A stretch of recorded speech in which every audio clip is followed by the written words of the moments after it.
Welcome to Second Nature, a collaborative podcast produced by the organizers and host venues for the exhibition Second Nature, Photography in the Age of the Anthropocene.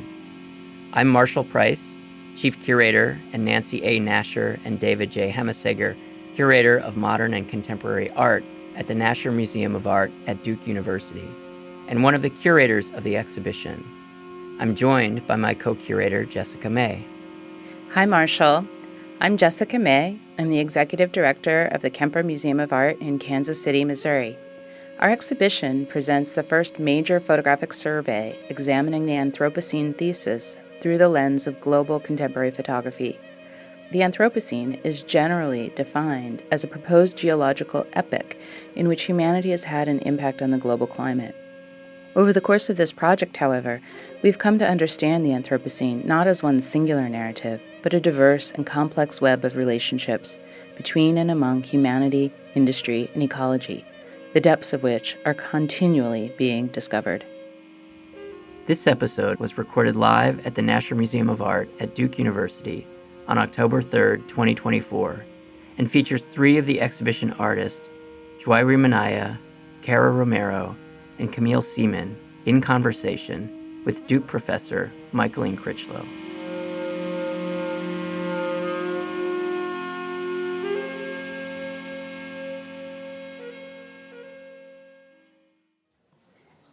Welcome, everybody. It's great to see you all. I'm Marshall Price. I'm the Chief Curator, and Nancy A. Nasher and David J. Hemaseger, Curator of Modern and Contemporary Art here at the museum. I'm also co-curator of Second Nature, Photography in the Age of the Anthropocene, and it's really my great pleasure to introduce tonight's panel. This project, in the form of an exhibition, accompanying catalog, and related programming, addresses questions about the very nature of our existence on this planet. It is a proposition, or better yet, a provocation, to think more deeply about the complexity of human life, past, present, and future.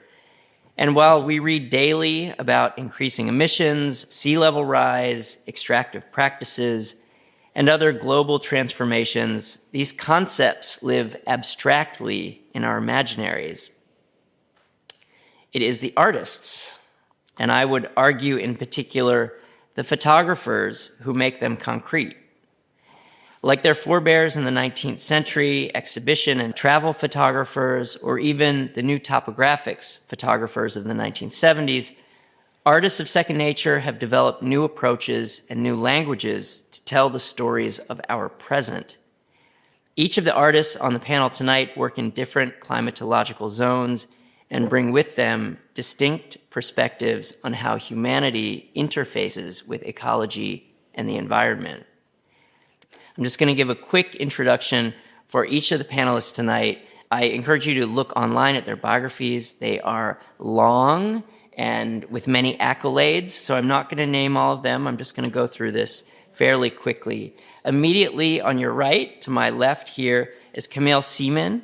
Camille makes photographs with a concentration on the fragile and fleeting polar regions, creating landscape photography on the verge of portraiture as each iceberg appears to have its own spirit and personality. Born to a Shinnecock father and an African American mother, Camille's sense of connection with the landscape stems from growing up on Long Island and in New York City, not far from the Shinnecock Indian Nation. She has spoken of how her grandfather taught her how the Shinnecock saw the natural world, a knowledge and reverence vital to her international practice. In the middle is Cara Romero, an enrolled citizen of the Chemehuevi Indian tribe. Cara was raised between contrasting settings of the Chemehuevi Reservation in the Mojave Desert in California and the urban sprawl of Houston, Texas. Cara's identity informs her photography, a blend of fine art and editorial work, and is shaped by years of study and a visceral approach to representing indigenous and non-indigenous cultural memory, collective history, and lived experiences from a Native American female perspective. And then finally, on my left, your right, is Joiri Minaya, a New York-based multidisciplinary visual artist whose work destabilizes historic and contemporary representations of an imagined tropical identity. Born in Harlem, New York, and having grown up in the Dominican Republic, Joiri has exhibited across the Caribbean, the US, and internationally. She's interested in the body, landscape, discourse, framing, visibility, invisibility, opacity, and hybridity, and she describes her practice as questioning historic and contemporary representations of Black and brown womanhood in relation to an imagined tropical nature, and exploring ideas projected onto these identities and spaces from a feminist and decolonial position. Our moderator for this evening's talk is Michaeline Crichlow, professor here at Duke in the Department of African and African American Studies. While much of Michaeline's work has explored socioeconomic aspects of the Caribbean, it has done so in an intersectional way by situating it within a global context that looks both toward the Atlantic and Pacific regions. Her publications include Globalization and the Post-Creole Imagination, Notes on Fleeing the Plantation, Carnival Art, Culture and Politics Performing Life, and Race and Rurality in the Global Economy, just to name a few. We've partnered on this program tonight with the Click Photography Festival, which is kicking off a month of events during October. I encourage you all to check it out at clickphotofest.org. I should also mention several programs coming up at the Nasher, including a tour of Duke Forest on Saturday, October 5th, a panel on the criminal legal system with participants from the Wilson Center for Science and Justice on Thursday, October 10th. And on Sunday, October 13th, we will host our monthly Family Day with an outdoor classical concert in the Sculpture Garden. If you'd like more information, please look at our website, nasher.duke.edu. And finally, we extend our thanks to the Duke Seamans family for their ongoing support of these programs, and to our lead sponsor this evening, the Castle House Photography Initiative. Thank you, Frank and Ellen.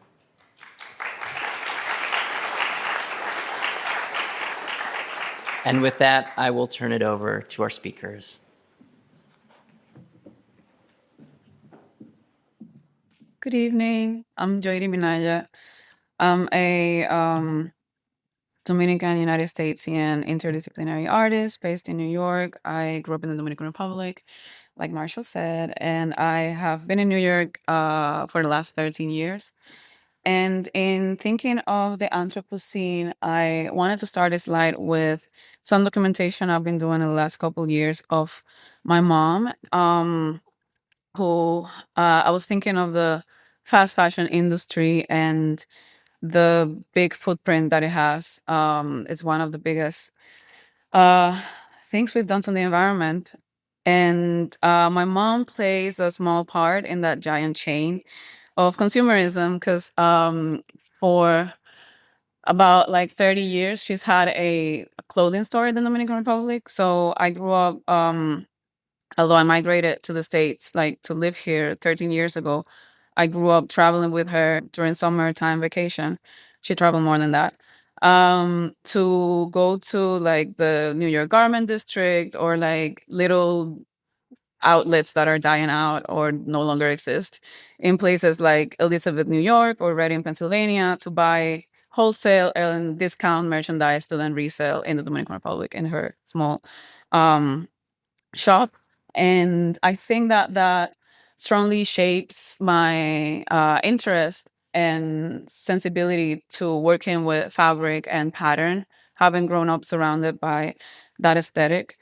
Um, and then within that, a big anchor of my work is an interest in this thing called tropical pattern, which it's like kind of I think about it as the aesthetic, like the dominant aesthetic of global north's consumerism of tropical spaces, Caribbean spaces, and global south spaces, mostly mediated through a touristic gaze, um, which is something that I look into a lot in my work. And it's something interesting to me how it's very grounded in and derived from the aesthetics of botanical illustration and the link in how that is how botanical illustrations were at a point technological tool and this instrumental tool for conquest and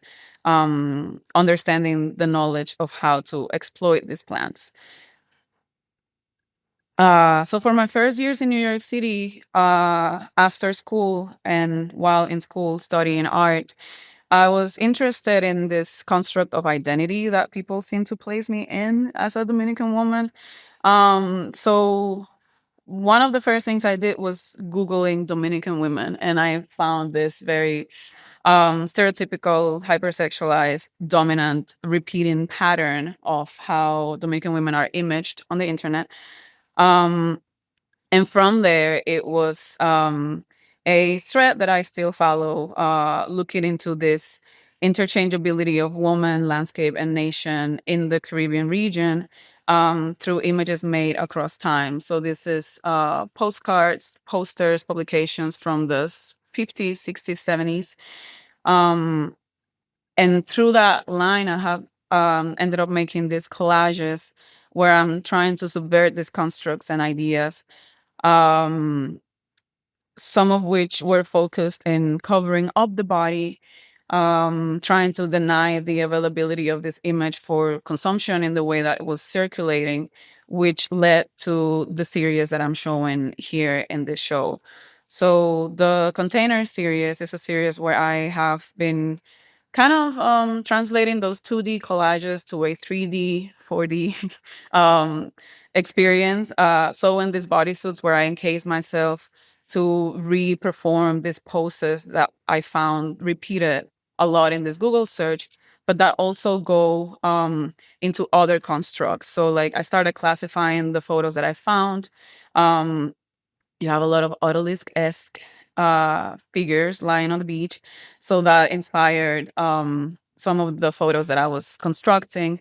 And something important for the series was also photographing these in landscapes that seem natural but were man-made or man-intervened.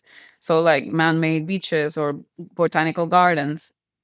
And thinking about these poses that are reperformed and the ways that we perform for the camera, offer ourselves for consumption through that body language, but also thinking of that interchangeability of the gendered body and the landscape, and thinking of these bodysuits as a way to challenge all of those constructs and present oneself from a point of self-awareness and almost mockery.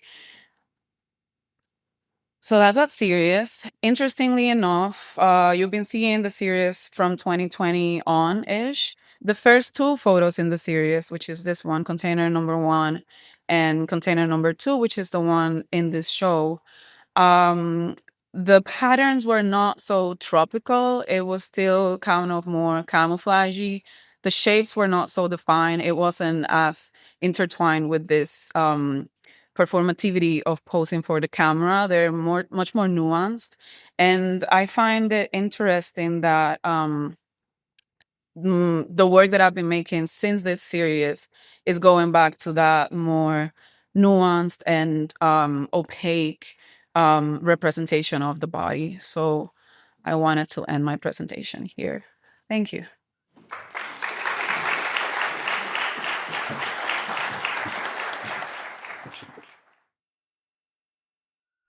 Hello, everyone. I'm Cara Romero. Thank you so much for having all of us on this incredible panel. It's a dream of mine to share space and time with these women, and the show is quite amazing. So thank you for asking for my participation. I am a contemporary fine art photographer, born to interracial parents in the Los Angeles area. And in 1979, my family relocated from the Los Angeles area to the heart of the Mojave Desert to an Indian reservation out along the California waterfront of the Colorado River. It was here that my first memories formed in a one-road town, a pretty typical Native American reservation in the United States, with my immediate family and my extended family all in one 30-home village in the early 80s. This experience grounded me in the landscape where Chemehuevi people are from. It is an issue and a theme that emerges in my work, this ontological tie, this inseparableness of Native American people and Indigenous people and the landscapes from where we emerge. And so I wanted to talk about this in the face of Anthropocene as a Native woman and look at some work throughout the portfolio that speaks to ideas, causal ideas of how we ended up where we're at as global citizens. Ecosystems, cultural landscape, the mythos from those landscapes and ideas of home for Indigenous peoples are of utmost importance. And here in the United States, when we think of settler colonialism and we think of ideas of manifest destiny and dominion over the landscape, we go back, 500 or 600 years of Native people on the front lines of environmental crises, speaking to these ideas of our inseparableness to landscape, of ideas that water is life, that we are the remaining protectors of 80% of the world's biodiverse places. Many reservations and Native peoples globally are living still in ways of subsistence and feeling the effects of climate change disproportionately to the rest of human beings. And so we've known that these times are coming for a very long time. Chemehuevi people are basket weavers. One of the things that I speak to in my work are ideas of traditional arts as forms of Indigenous science. And Indigenous science is ways in which Native people have lived in harmony with our environment for thousands of years. And when there is a breakdown of Indigenous science or traditional arts, Indigenous peoples can be considered miners, canaries of the environment. So when we're no longer able to collect basket materials that we've collected for thousands of years, it's because our ecosystems are in trouble. When we're no longer able to gather the shells that we've used in ceremony for thousands of years, that's when we know our environments are in trouble. And so in this way, to impart this idea of the importance of our collective indigeneity really being a driver to a healing mechanism to all people is a theme that emerges in the work. This idea of contemporary lived experience and the juxtaposition of traditional ways of living in contemporary environments is something that we bring a sense of humor to in our Native communities. Humor is medicine. And so often a sense of humor in the artwork about, really throwing linear time out the window and trying to remind ourselves of how we are as Indigenous as we ever were prior to the advent of colonialism. Ideas of mythos in the work as reminders of our very own creationism and stories of creationism here in the United States. Every tribe across America has stories of how the very first people emerged from the landscape that we live on today, and how we're so disconnected from these stories and from these places and from these cities as holy places, as places of creation. Reminders that if we were to believe in the spirituality and the creationism of each place that we live in, as opposed to being in dominion over it or settling place, is a way that we can begin to understand how we're in environmental crisis. This is a story of our creator in Chemehuevi. It is that our all of our landscape is made from the body of the first woman. Ideas that spirit beings are here in the landscape and witnessing the many changes to landscape is something that we hold true in our worldview across many Native tribes. So, reminders of not just people as part of ecosystem, but also spirit as part of our different bioregions and ecosystem. Where I'm from, Native people sing songs that go back a very long time, and they speak to the beauty of the landscape, of the landmarks, of all things beautiful, from the small ants emerging from the earth in the spring to the beautiful trees to the watersheds and to all the landmarks that we have to be grateful for. And as the flora and fauna and the entire ecosystem as living entities. And I loved the way that you said, Marshall, thinking of landscape as portraiture. I think is a very beautiful way to talk about it, that all of these are sentient beings in the landscape. So, environment as an Indigenous response, I think a lot of scholars and academics speak to Indigenous worldview in contemporary times, that we have already been through apocalypse, that we have already seen our worlds destroyed many times over. And so we come into these times in a place of observation.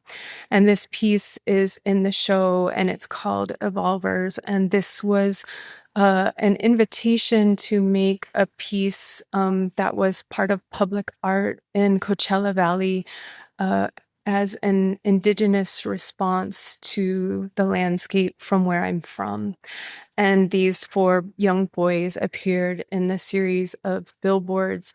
And they speak to time travelers. They're time travelers. They could be from the past, they could be from the future. They're coming through and they're experiencing the changes in the landscape. And so this is both a cautionary tale, an embrace of renewable energy, but a reminder of the environmental racism that comes along with the development of infrastructure in pristine landscapes that have a long arc of Indigenous history that goes untold.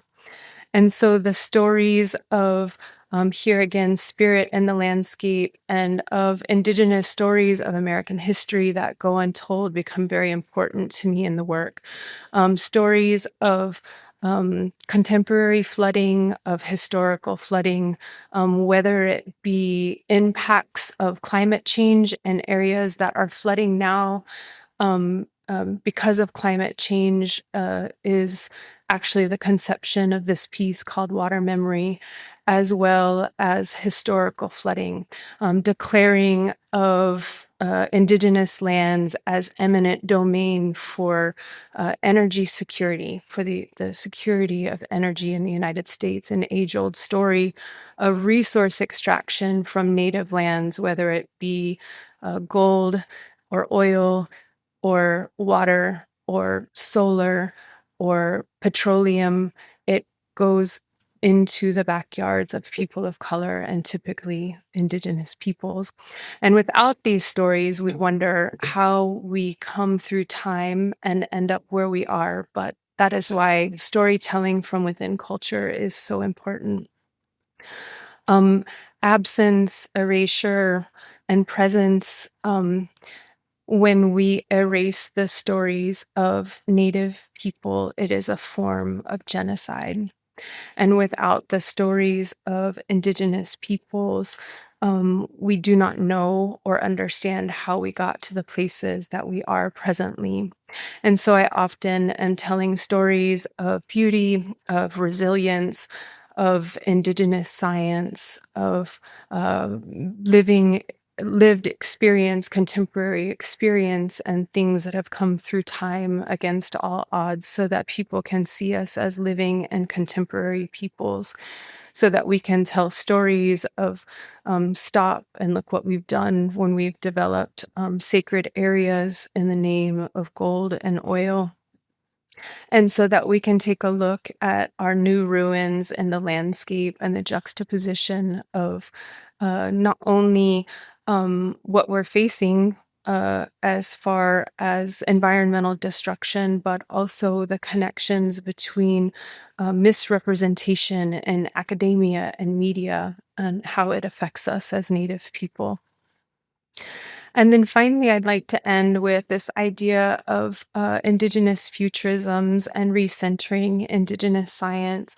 When we look at Indigenous futurism, we're often seeing stories of apocalypse and stories of new landscape. And one of the things that I really like to speak to in the work is this idea of taking Indigenous science in the future. That while we can worry very much about how fast our technology will be, artificial intelligence, it really doesn't work unless we're taking our original instructions with us into the future and centering not only Indigenous people, but Indigenous women at the forefront of our leadership and how we heal environment and all of humanity. This one is called Three Sisters, and this one is called The Zenith and brings the heirloom corn into the future.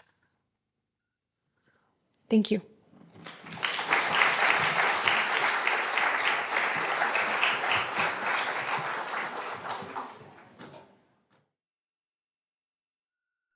I thought I would read something in the interest of saving time, but I need glasses. I would like to say thank you to the Nasher for hosting us, and thank you all for attending. As we humans find ourselves standing at the precipice, perched precariously on a razor's edge, with continued despair, pain, and loss on one side of us, and the hope of something better, brighter, more inclusive of all our relations we share this planet with on the other. I have my grandfather's wisdom whispering gently in my ear as this week, tomorrow actually, he would have celebrated his 100th birthday. It was he who so lovingly showed me our interconnectedness, our interrelatedness to all life on this earth. In this photo, I am standing on a glacial erratic, a boulder left behind some 10,000 years ago by the retreating glacier that carved the land we all call Long Island. It was on this stone that I was invited to sit and be still and observe, to be still and feel, to be still and know my own interconnectedness. However, when I was 13 and my grandfather returned to the earth, it wasn't long before I stood at my own precipice, my own razor's edge, with continued pain and oblivion on one side, and the unwritten possibility of a future filled with awe and wonder on the other. At the age of 15, I left home, and I was forced to become the author of my own life, my own desires. And so I ask all of you, as we stand at this precipice, what do you desire? 10,000 years from now, our names, faces, our big houses, and fancy cars will be forgotten. What future do you desire for our children's children's children? No one could have told me that I would have such an adventurous life, or that I would be witness to the wonders of our planet. And so I tell you, have courage. At the age of 32, circumstances led me to pick up a camera with resolute intention, to show there was something beautiful about this life and our planet. The universe responded by opening a door and step by step led me to the ends of the earth. When I began, I did not know what climate change was, nor did I have lofty ambitions of success and fame. I had, and still do, immense curiosity, and the courage gifted me by my ancestors who are always with me. My early work in the Antarctic compelled me to make portraits of the icebergs, whom overwhelmed me with my thoughts of how many ancestors' water is this? My work in Antarctica and in the Arctic was dark and brooding. Many of those I worked with on ships would call me Miss Moody, as I seemed to come alive in the cloudy sky conditions. Back then, my intentions were to bring home images to show others how stunning and otherworldly our own polar regions were. As time passed and I learned from the scientists I worked with and saw what was happening, I began to realize that I was now photographing what we were losing, what we humans were doing to our only home. After a break in which I began to answer my own question, what can I do? I returned to the polar regions in 2016. And while some of the dark, brooding noir persisted to a degree, something else started to arise. Incredible color and light. On this image, I feel compelled to tell you that there have only been a few occasions in my 20+ years of making images where I stood dumbfounded, constantly lowering my camera from my eye, wondering if this is what I'm really seeing. As I started making changes in my own life down a more sustainable path, the colors continued. I am sometimes overwhelmed with grief, sadness, tears flowing as I press the shutter, but I know that I cannot look away. It is my privilege to witness what I do, and it is my duty to share the story of those who cannot speak. The words that I will leave you with are those of my grandfather. You are billions of years in the making, and there is no one like you. You have survived slavery, genocide, and disease, and you carry all of your ancestors with you, and you can access them at any time.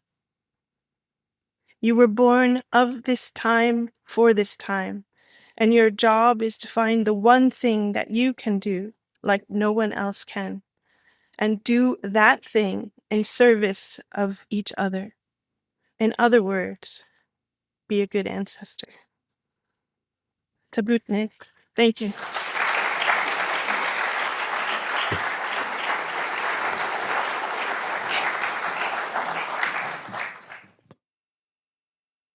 After hearing these really touching presentations, I feel like going into a kind of meditative mode. It's just so absolutely touching.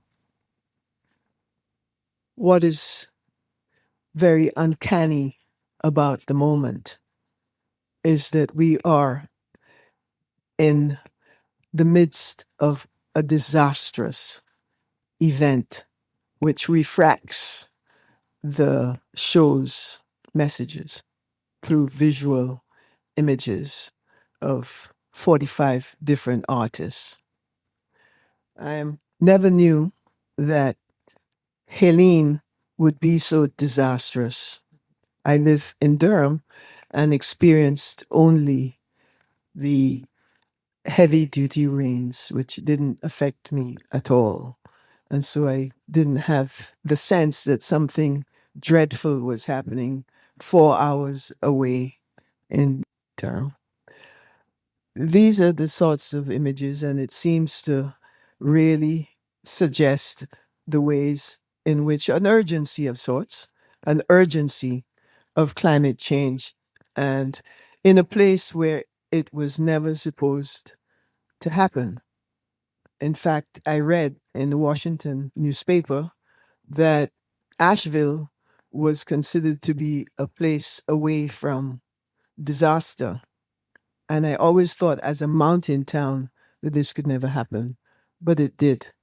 And here we are at Nasher, just thinking and reflecting on the importance of disseminating through visual images issues related to climate change, more popularly known as the Anthropocenic epoch. I must say that the idea of bringing together 45 international artists, each presenting their own appreciation and deciphering of climate change within their own location, suggests a multiplicity of differences and sameness at the same time. I think for me, the idea of Antarctica, for example, is rather, all of these actually are rather intriguing presentations. Antarctica as an intriguing continent without native populations strikes me as being quite, well, native human populations, I would say, right? Let me correct myself. Native human populations.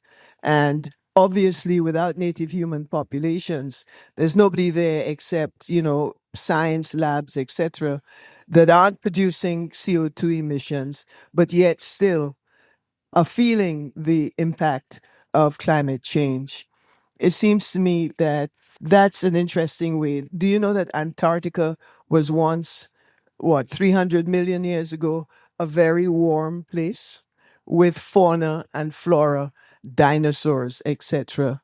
And then came, 100 million years ago, that cold spell that turned everything around. And now we're entering a warm spell, I would say, that's creating various projects of despair, rather.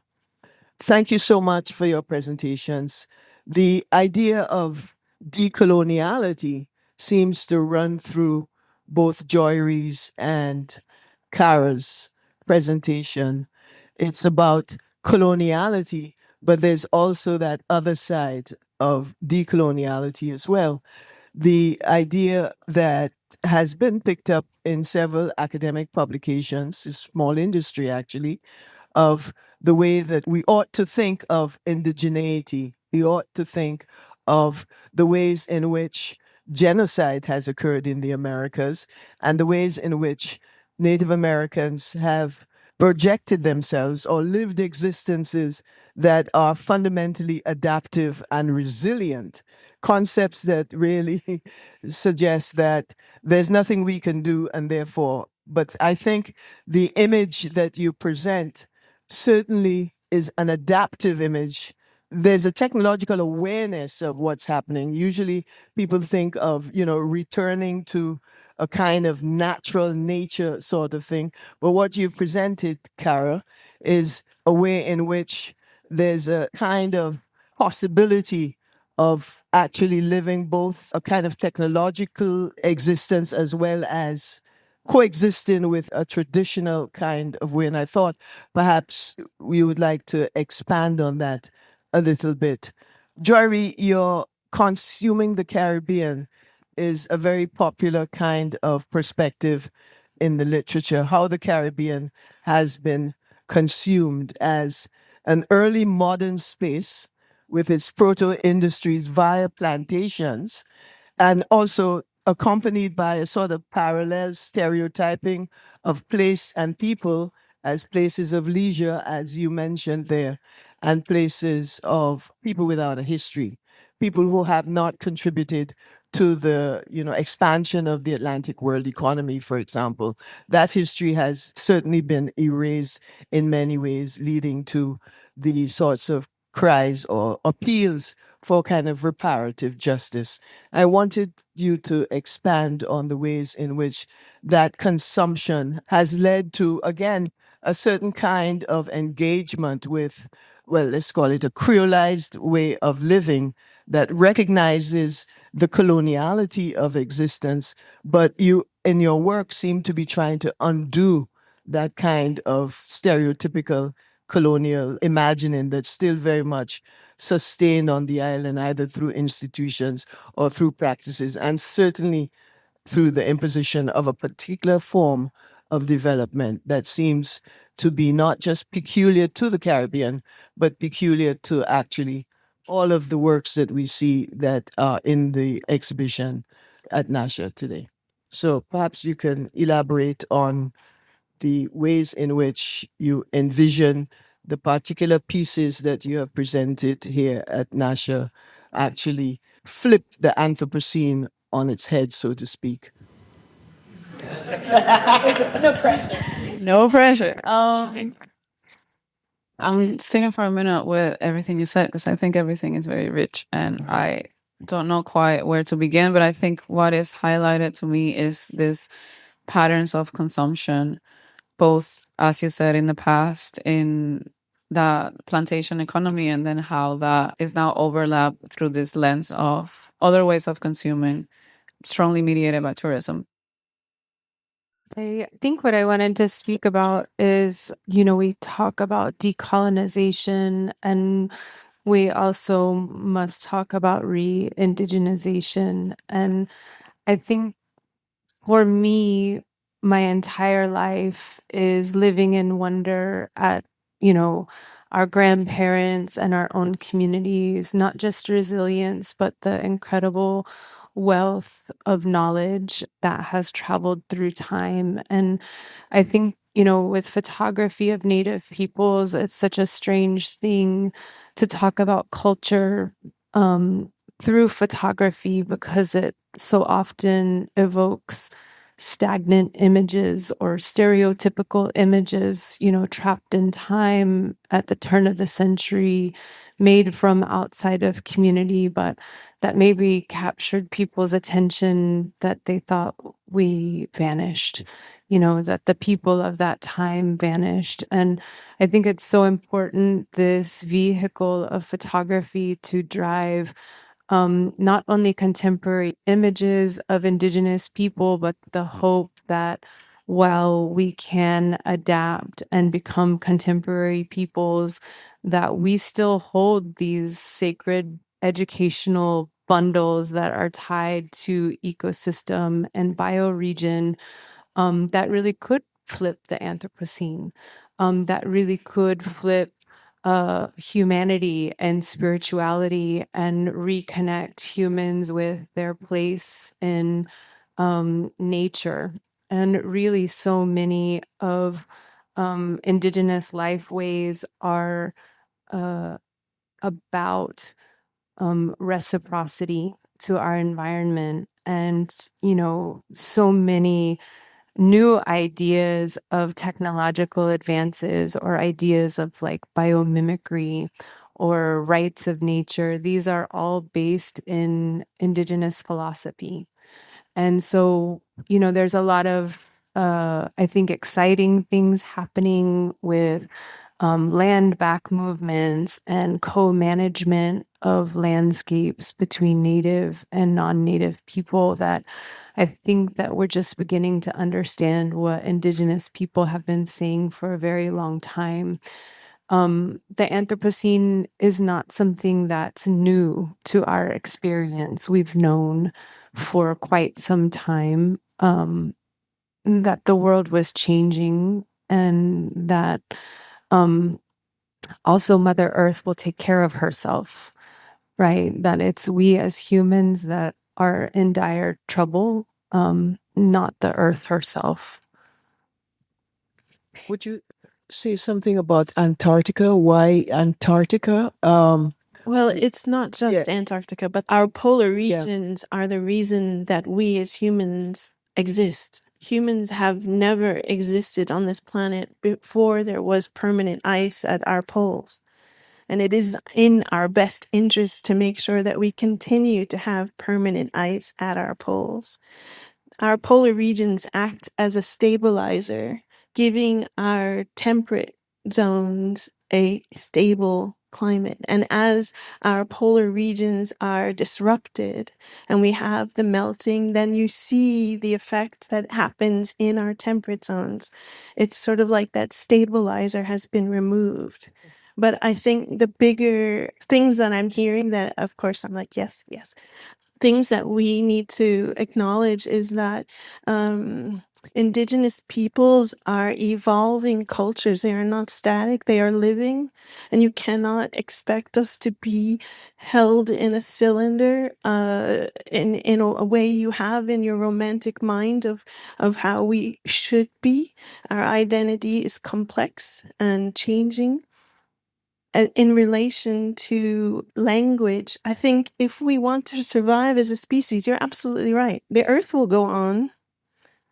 It's just how hard do you want it to get?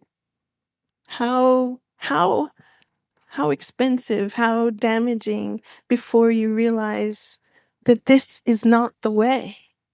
This is not the way to be in relation to our planet. That we are of this earth. We are all earthlings. And it is the only home that we have. And so I sort of feel like, as far as the Anthropocene, until that indigenous mentality and understanding of our place in the cosmos as human beings that understand that what happens to a tree affects us, what happens to the water affects us, and vice versa. We are interrelated. And so I appreciate that you backed up and acknowledged that Antarctica has a population. Actually, I will clarify that penguins even come and go. They're transient, but yes, thank you for acknowledging that it is not just about humans. We need to start to acknowledge that we need insects. We need trees. We need plants. Those are our relatives. And when we disrespect them, we see what happens. Did you want to say something, Jory? Did you want?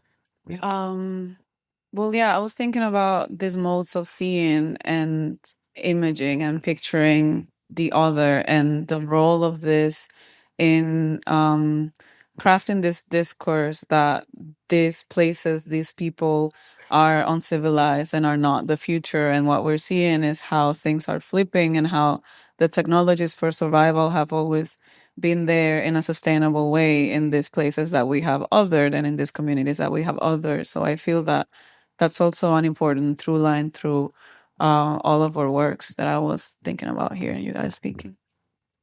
Right. I was reading the article by Donna Haraway on the Thulucene, which obviously smacks with what you're saying regarding the deep implicancy in which humans are not separate from nature, but are part of nature itself. That piece, as well as the ideas of Murray Bookchin, for example, who's a social ecologist and I suspect a philosopher as well from the way he writes. He says that all ecological problems are also social problems.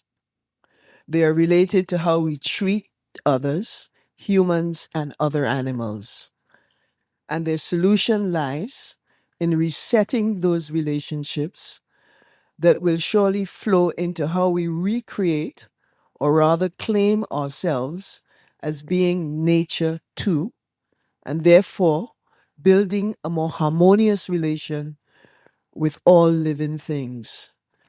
Perhaps practicing inseparability from nature, including all, and the recognition of a deep implicancy, as the social philosopher Denis Ferrer da Silva constantly says. We find it also in Donna Haraway's work. And I think that what you're saying basically reflects that perspective. There's a tendency in the discussion of the Anthropocene that we focus only on ecological and we define it in a very narrow way to mean, landscapes, conserving the environment, greening of formerly concrete places, etc. But we miss the fact that there is that deep implicancy between humans and other animals, I should say, that suggests that if we treat one in a very caring manner, it follows that we will treat, if we treat humans, if we love humans deeply, then it follows that we will love the environment as deeply. And I think that comes across in your presentation and also in the kind of work I've seen your work in the exhibition here. So would you like to comment on that? Amen. Amen. Very good. So the idea is that it seems to me that Nasher's exhibition has focused on elements of the decimation of the environment. There's a very haunting image there of some Congolese people standing in front of a decadent factory, which is suggesting that there was mining, and then in the post-colonial period, the state somehow just let it decay in many ways. What do you think people should see when they see these images at Nasher? When I stand in front of something that looks to me, your work, for example, I told you it reminds me of Anna Mendieta's work.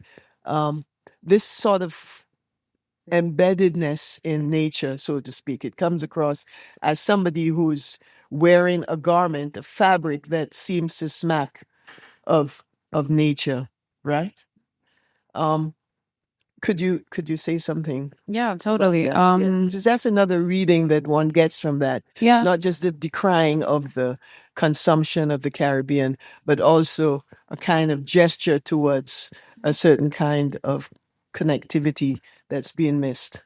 Yeah, that's why I wanted to talk about my work in the order that I did, because even though that's one of the first photos, as the series developed, it became more intertwined with these ideas of consumption and performativity, and just enmeshed through that lens. But then the first and second photo, especially the second one, is which is the one that we're showing here, um, much more nuanced than that. And as you say, it's pointing to those things. I was thinking a lot about the idea of camouflage as both a mechanism of erasure as it relates to identity and experience and race, but also as a space of respite, of like not being hypervisible, not being consumed. And then, as you say, more in tune with the surroundings and nature. And our construct of camouflage comes from observing nature and observing animals camouflaging in nature. So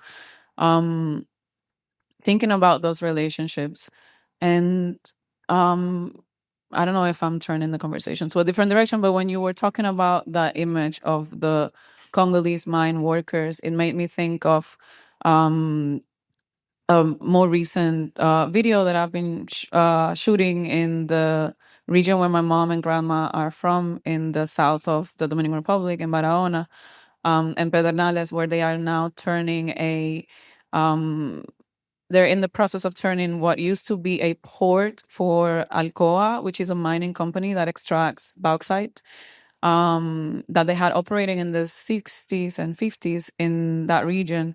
They have turned that port into a cruise port to expand and develop the touristic region in the touristic enterprise in the region. So thinking of those modes of extraction and the through line of history of how like we're going from this industry to this other industry, and it's all extraction anyways, just what is extracted has changed. It made me think about how Alcoa also has been in Suriname for a long time, and they are so entrenched with the system there that they have made um, the country dependent on them in a way where even they were selling electricity to the country. And now that they left, or I think are in the process of shutting down in the recent years, it creates a crisis where there wasn't if you had stayed with ways of living that were congruent to your surroundings. So like I'm just thinking of all of these man-made crises, and going back to my work, this man-made environment, this man-made pose, this man-made construct, and how our patterns of consumption um, keep being the through line that are the thing that are messing things up with the world. So rethinking that, I feel, is the solution, as you guys were also talking about. Cara, you mentioned this idea of entanglement of time in your piece, that they could be from the future, they could be from the past. I was wondering if you could speak more to that whole way in which temporality is so different from that kind of linearity that is so typical of the sorts of development projects that we are engaged in. I think that's such a powerful attribute that art has on society, is that we're able to communicate and connect with each other as humans and really circumvent modes of communication that may make us feel arrested to make change, or arrested to look at ourselves and our own behaviors. And I think that when I went to the exhibit today, I was reminded that, through art and through this, practice of curating these many different images, we find ourselves having really important internal dialogues that we may not have had otherwise. And I think about what you said about being a good ancestor. I mean, truly, it comes down to the way each of us has a relationship to be a better person. It's going to start at this very micro level. And I found myself looking at your work with women in particular, and switching this idea of objectification and the ways that we speak about it in our own communities, about how what happens to our women happens to the land, right? And what you're saying about, if we could be good to our humans, but if we could be good to our women, right? That there is also an interconnectedness of when we other and when we harm and when we extract from women, that this is also happening to the earth, and happening to our different landscapes. Time through art is important to reach many people, because through photography, there's this hyperrealism that happens, and so when you're playing with this idea that a photograph is capturing time and light and moment, but you're playing with construction of that moment, then all sorts of things can happen, and we can remember, generations from before, and we can think of generations ahead, and be in a place of observation now. And so those concepts really interest me, because as Indigenous people, we talk about, it's very important that we understand that our cultures are not stagnant, but at the same time, the necessity for ever permanence in some of the things, our philosophies, our ideals, our life ways. These things must be ever permanent. They cannot change, or we see destruction of the world, but we also are hurtling through time or moving down the river together, and change is unavoidable, right? So I think playing with these ideas of time is just an important way to remember that we're human. Right. And for me, walking through the show here, part of it felt like a report card. Like, how are we doing? And it's not good. And what can we do better? And it felt a little bit like that. But that's what I think artists, I cannot speak for others, but I know that for myself, I know that my job as an artist is to be an antenna. There is some disturbance, there's something happening, and I feel that, and I have to express it. And hopefully through my expression of that signal, that I am inspiring others, whether it's to see what I saw or feel what I felt. But that, I feel, is a big part of my job, is helping those who cannot feel that signal to feel it or see it. And so the last question from here might be the last. How do we turn the page? Do you mean like what can we do? Yeah, This is our report card. there is this. Yeah, Room for improvement. Yeah, taking up your idea. This is the report card. Okay. Here's a lot. Here's the homework that we can talk out now. The idea is, how do we change? Basically, the catalog has a section called Envisioning the Future, and the projects that would remedy the Anthropocene suggest that we need to, one, clean up the environment, to remove the CO2 emissions from one, greenwashing in many respects. How do we envision in the context of these histories that you are portraying here? Okay, so if you don't, I'm going to jump in because this is where artists are absolutely necessary and how story is absolutely necessary. Right now, the story that we have all swallowed and accepted is killing us, and it's killing our children's future. And it's interesting, I don't know if any of you know this, but I left the United States in 2018 and I now live in Denmark. And in Denmark, the society story is very different from the society story that I grew up with here in the US. In Denmark, it is felt, physically you feel it, that they say, they understand without saying it, that if one person is failing, we are all failing. If one person needs help, it is in our interest, all of us, to help them.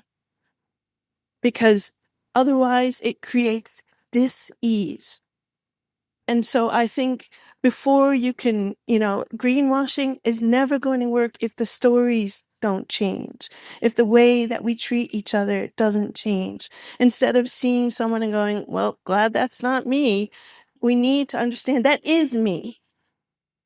That is my relative. And what affects them affects me. And there's also the issue of reparative justice. Don't get me started. There's an Ubuntu saying, I am because you are, which is repeated constantly by the Prime Minister of Barbados, who is the most important leader in our region. I am grateful to the Nasher for staging this wonderful and thought-provoking show. You've allowed 23% of the world's countries to be represented here. There are 195 countries in the world, and you've got 45 artists. If my math is correct, it's 23%. It's major. To represent their linked worlds, or to represent their worlds in a very linked way, right? To speak, as it were, in a concerned chorus. To the artists Cara Romero, Camille Seaman, and Joiri Minaya, thank you for representing, for positioning yourselves as chronicles of the planetary conditions, its social ecologies, the production of innovative thinking about how we might be also reborn or re-exist, to use the Afro-Colombian philosophers, to re-exist with recognition that we too are specimens of nature along with all the other animals, species, and, well, for lack of a better word, landscapes. Thank you very much, people, for coming to the show and also for being here. Thank you so much. Thank you.